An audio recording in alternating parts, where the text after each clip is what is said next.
All right.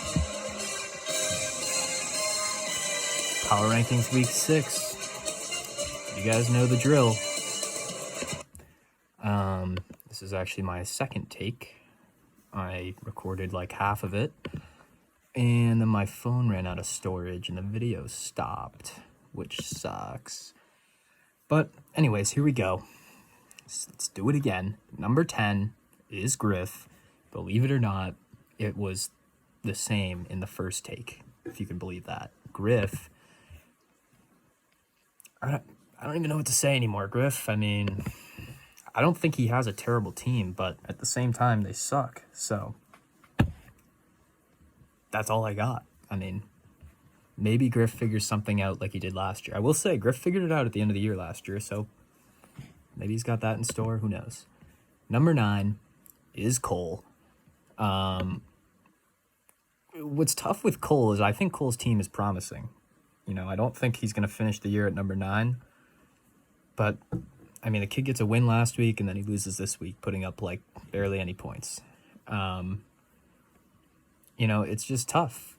I mean, I think at this point, though, I think Cole's lineup isn't bad. So I think this will be the last time that he's ranked this low.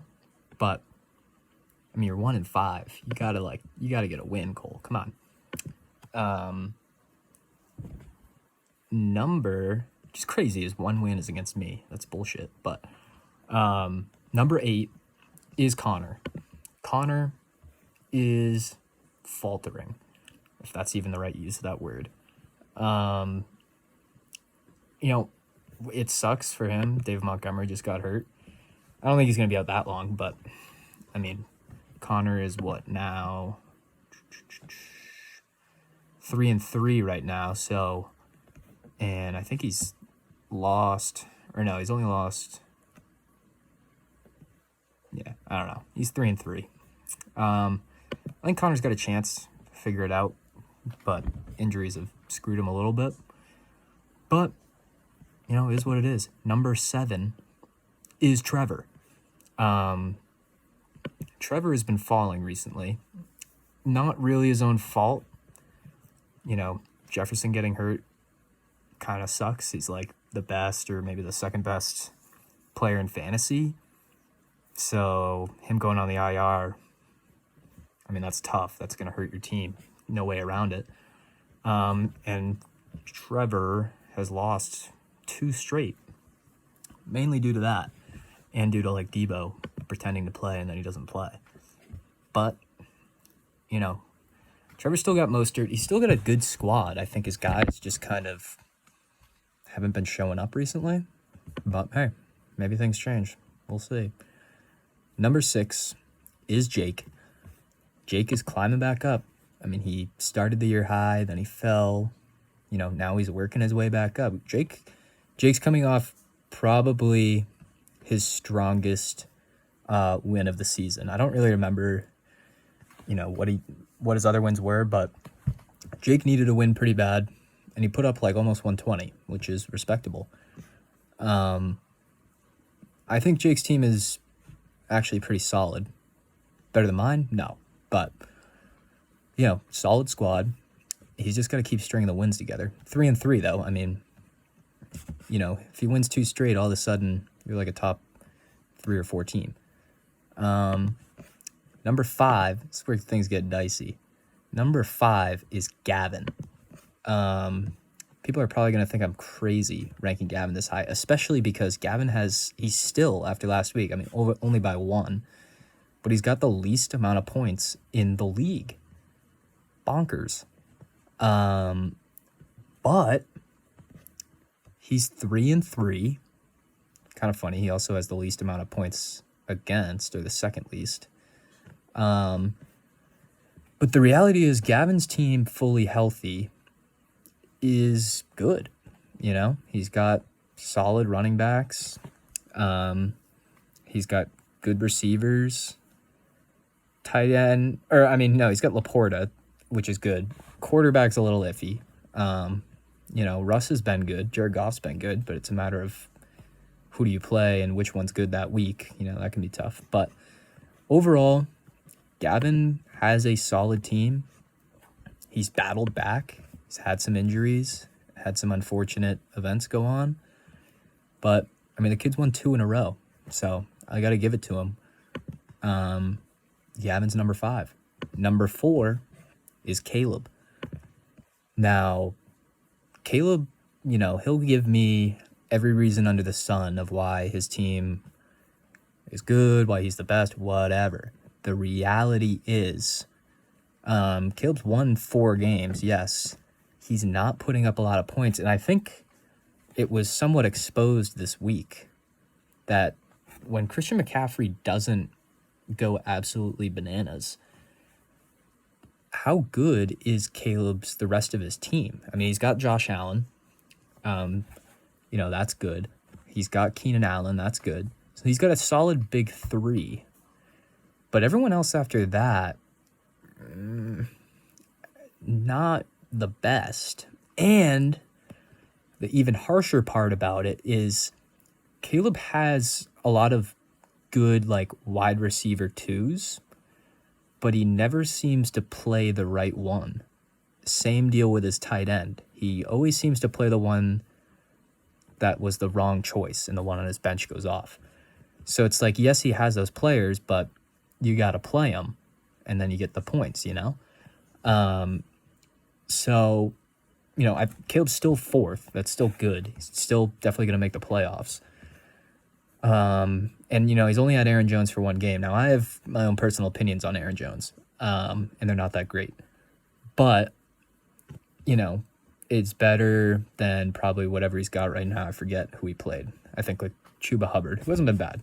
But, like I said, Caleb's got a good team. But the reality is, when CMC is not putting up 30 plus every week, how much weight can the rest of his team carry? We'll see in the coming weeks. Number 3 is Dan. I just bested him in a good match. Good match me and him played. But, he's no match for the king. Let's be real. No, one thing I'll say about Dan is all year I've been saying his little receiver duo of Dolphins guys, I've stood, pretty strongly on the hill that it won't work long term. I've come to realize, at least for right now, the Dolphins have a good enough offense that it actually does kind of work. Even though Waddle hasn't even been that good this year overall. Compared to last year, he's not been that good.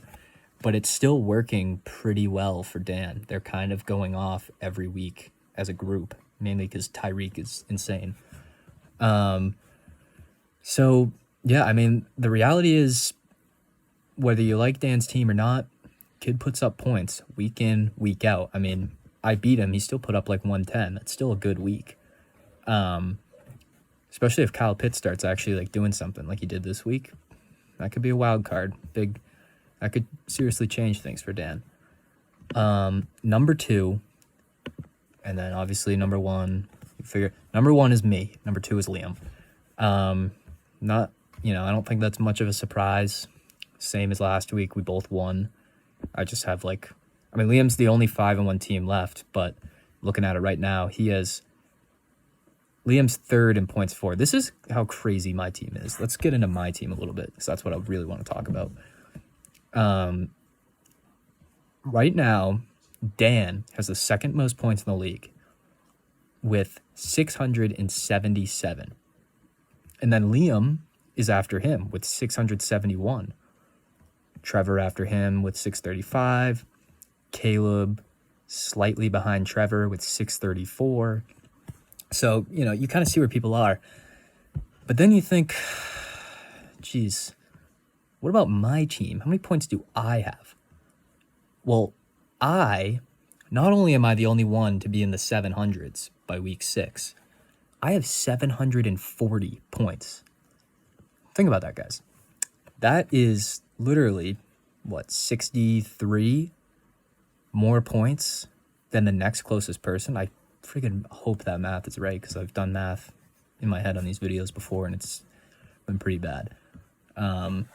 But That's staggering, 740. The next closest is 677. Jesus Christ.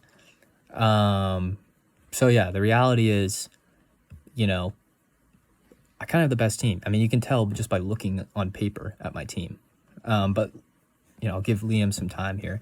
Liam's team is solid. I think, like I said, me and him both got a win last week. Now, what's interesting is me and Liam play this week, and he's got, Jamar, Pollard, and Mixon on bye, and Kyron is out this week. So, that's tough. I've got, Derek on a bye. That's it. So the reality is after this week, me and him will be tied for the best record, unless something crazy happens. But literally all his best players aren't going to play this week. Sorry about it. That's fantasy for you.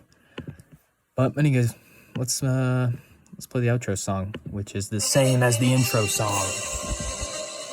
All right, guys. See you next week.